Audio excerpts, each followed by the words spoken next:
আগামী ত্রয়োদশ জাতীয় সংসদ নির্বাচনে এমন এক সাইলেন্ট ফোর্স কাজ করতে যাচ্ছে যা এর আগে বাংলাদেশের ইতিহাসে কখনোই দেখা যায়নি। আমরা সাধারণত রাজপথের মিছিল বা মিটিং দেখে ভোটের হিসাব কষি, কিন্তু এর বাইরে চোখের আড়ালে তৈরি হয়ে গেছে প্রায় 23 লাখ ভোটের এক বিশাল ভোট ব্যাংক, প্রবাসী এবং ইন কান্ট্রি। পোস্টাল ব্যালটের মাধ্যমে ভোট দিতে পোস্টাল ভোট বিডি অ্যাপে নিবন্ধন করেছেন 15,33,683 জন ভোটার। এই 15 লাখ ভোট কোথায় যাবে? বিশ্লেষকরা বলছেন এই 15 লাখ ভোটের সিংহভাগই যাবে দাঁড়িপাল্লায়। কিন্তু কেন? কারণ প্রবাসীদের এই ভোটাধিকার বাস্তবায়নের পেছনে সবচেয়ে বড় ভূমিকা রেখেছে জামায়াতে ইসলামী। তাদের শক্তিশালী আন্তর্জাতিক নেটওয়ার্ক কাজে লাগিয়ে তারা প্রবাসীদের ঘরে ঘরে গিয়ে নিবন্ধন করিয়েছে। আজকের ভিডিওতে আমরা দেখব কেন পোস্টাল ভোট জামায়াতের জন্য গেম চেঞ্জার হতে যাচ্ছে। প্রথমে বুঝতে হবে এই 15 লাখ ভোটার হঠাৎ আকাশ থেকে পড়েনি, এর পেছনে আছে দীর্ঘদিনের পরিশ্রম। আমরা জানি জামায়াতে ইসলামীর অর্গানাইজেশনাল স্ট্রাকচার বা সাংগঠনিক ভিত্তি দেশের বাইরেও অত্যন্ত শক্তিশালী। ইউরোপ, আমেরিকা, মধ্যপ্রাচ্য সবখানেই তাদের স্ট্রং নেটওয়ার্ক আছে। আমাদের সোর্স বলছে যখন অন্য দলগুলো দেশের ভিতরে নমিনেশন নিয়ে ব্যস্ত ছিল, তখন জামায়াতের কর্মীরা প্রবাসীদের ঘরে ঘরে গিয়ে মেসে মেসে গিয়ে এই পোস্টাল ভোট বিডি অ্যাপে নিবন্ধন করিয়েছেন।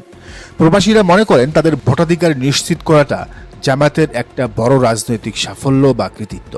স্বভাবতই যিনি আপনার ভোটাধিকারের ব্যবস্থা করে দিয়েছেন, আপনার ভোটটি তার দিকেই যাওয়ার সম্ভাবনা 90%। নির্বাচন কমিশন আশা করছে নিবন্ধনকারী 90%-রও বেশি প্রবাসী এবার ভোট দেবেন। আর এই 90% ভোট যদি কাস্ট হয়, তবে সেটা জামায়াতের জন্য হবে ল্যান্ডস্লাইড ভিক্টোরির অন্যতম হাতিয়ার। আসুন এবার ডাটা বা পরিসংখ্যানের দিকে তাকাই। এই সংখ্যাগুলো আপনাকে চমকে দেবে। ইসি কর্মকর্তারা বলছেন যে কোনো আসনে জয় পরাজয় নির্ধারণে 5,000 ভোটই অনেক বড় ফ্যাক্টর।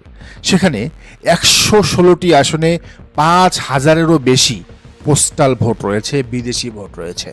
এবার আসুন কিছু বিষয় খোলাসা করি। হটস্পট 1 ফেনী 3 আসন, এখানে সবচেয়ে বেশি পোস্টাল ভোট। এখানে পোস্টাল ভোটে নিবন্ধন হয়েছে 16,093 জন ভোটার।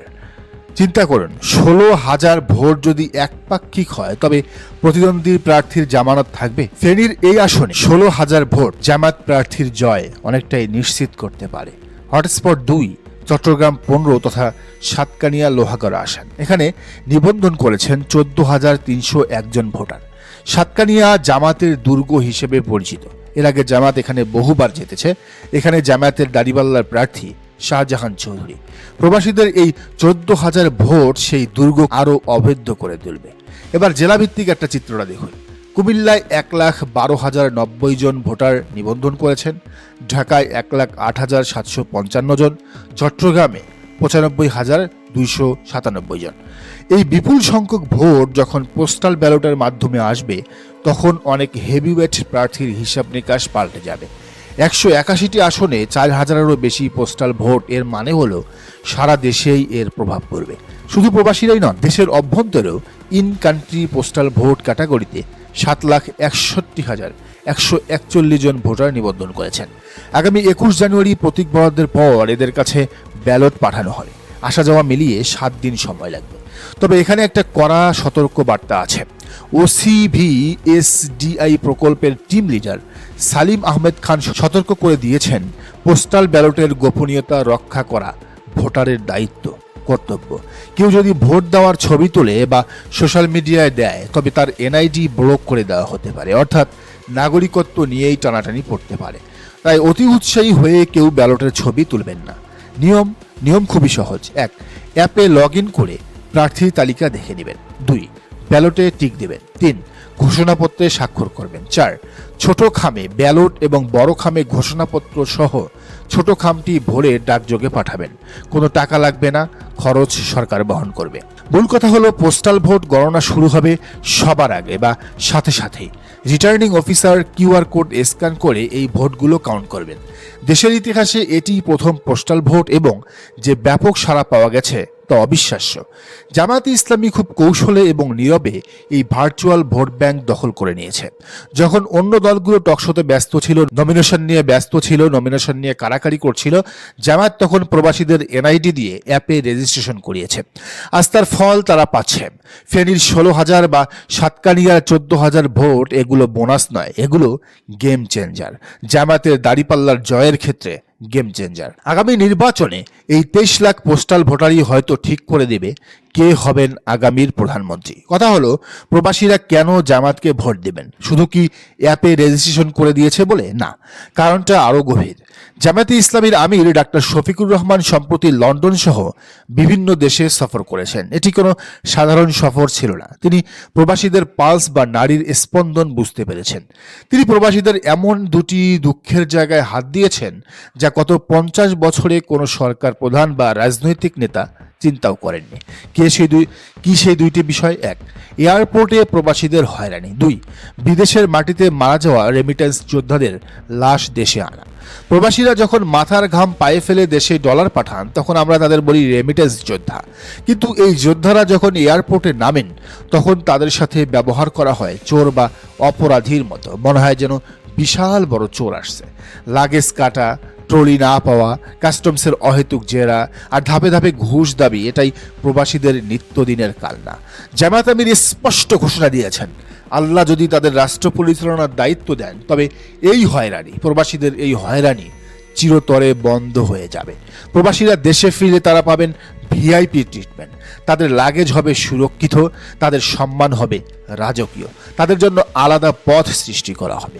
ডাক্তার শফিকুর রহমানের এই প্রতিশ্রুতি প্রবাসীদের মনে গেঁথে গেছে, কারণ তারা বিদেশের মাটিতে সম্মান পান কিন্তু নিজের দেশে এসেও অপমানিত হন। জামাত এই আত্মসম্মানের জায়গাতেই আঘাত করেছে। প্রবাসীরা ভাবছেন, অন্তত কেউ তো আমাদের সম্মানের কথা ভাবলো। তবে জামাতের আমিরের সবচেয়ে বড় এবং হৃদয়স্পর্শী ঘোষণাটি ছিল লাশ দেশে নিয়ে আসা। লন্ডনের রয়্যাল রেজেন্সিতে তিনি যা বলেছেন তা শুনে অনেক প্রবাসীর চোখ ভিজে গেছে। তিনি বলেছেন, মধ্যপ্রাচ্যের বিভিন্ন দেশের প্রবাসীরা মারা গেলে তাদের লাশগুলো কি হবে? এটা নিয়ে রাষ্ট্রের চিন্তা করা উচিত।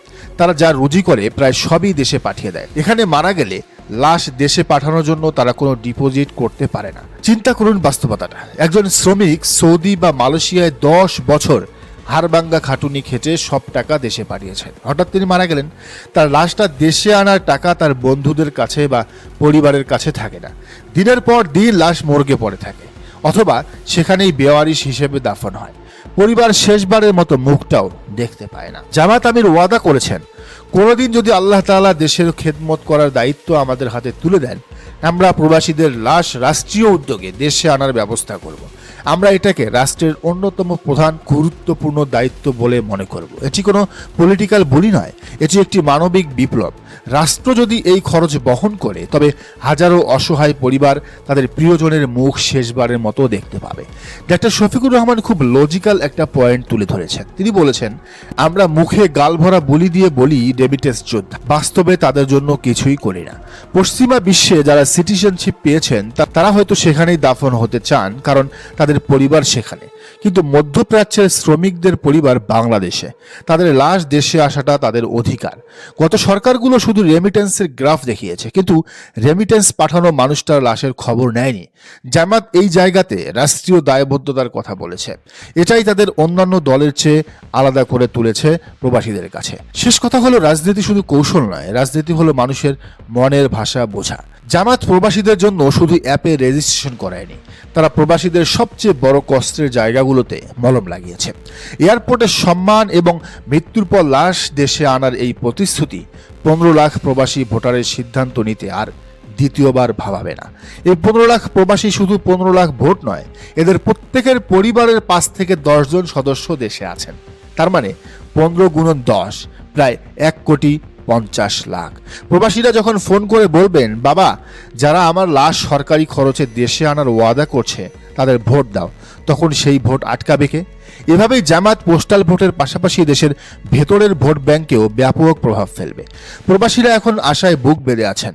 12 ফেব্রুয়ারি ব্যালট বিপ্লবের মাধ্যমে তারা এই প্রতিশ্রুতির বাস্তবায়ন চাইবেন। দর্শক, আপনি কি মনে করেন জানান মন্তব্যের ঘরে। আর এই চ্যানেলে নতুন হলে অবশ্যই সাবস্ক্রাইব করুন এবং বেল আইকনটি বাজিয়ে রাখুন।